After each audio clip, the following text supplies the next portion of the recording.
Olá, eu sou Leonardo Vieira de Souza, advogado e consultor da GEPAM, e esse é o quadro Fique por Dentro.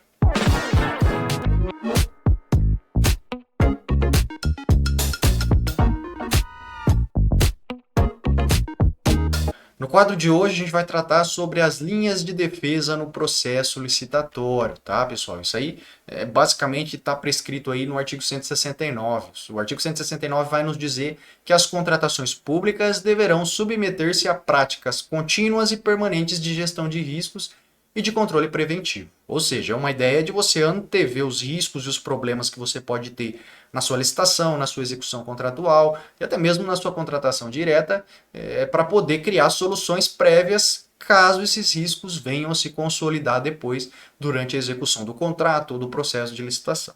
Então é uma ideia de planejamento, de você antever os riscos e já preparar soluções para caso esses riscos venham a ocorrer aí durante a execução daquilo que você está fazendo, seja licitação, seja contrato. O mesmo artigo 169 ele vai nos trazer três linhas de defesas. Então ele traz uma conceituação, algo que talvez nem seria necessário, porque todo mundo que atua com licitação, todo agente público tem o dever de zelar pelo processo, pela regularidade dos seus atos.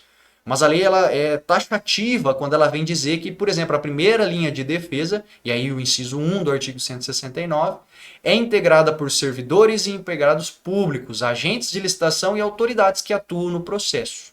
Aqui ele está falando das pessoas que atuam diretamente no processo licitatório. Então, o que o inciso 1 aqui está dizendo para nós é que essas pessoas que atuam de maneira direta no processo licitatório têm que zelar pela regularidade não só dos seus atos, mas do processo licitatório.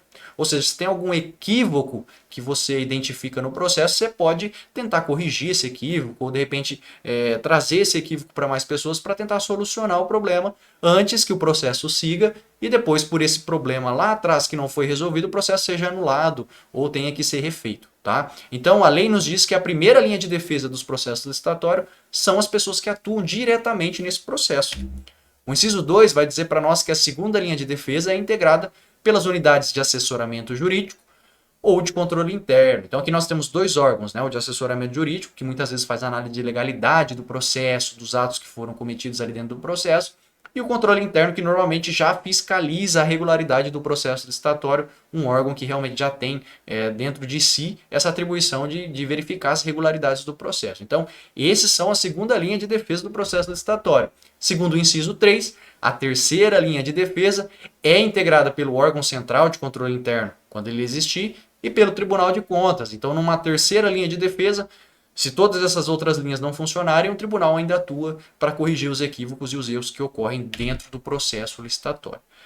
Parágrafo 3º do mesmo artigo 169 vai nos dizer aí no inciso 1 que se os equívocos que forem diagnosticados ali por qualquer das linhas de defesas, tá, forem simples impropriedades formais, ou seja, coisas que dá para você corrigir, você pode corrigir esses equívocos aí no processo para que eles não deixem o processo nulo ou não venha a ocasionar prejuízos para o processo depois.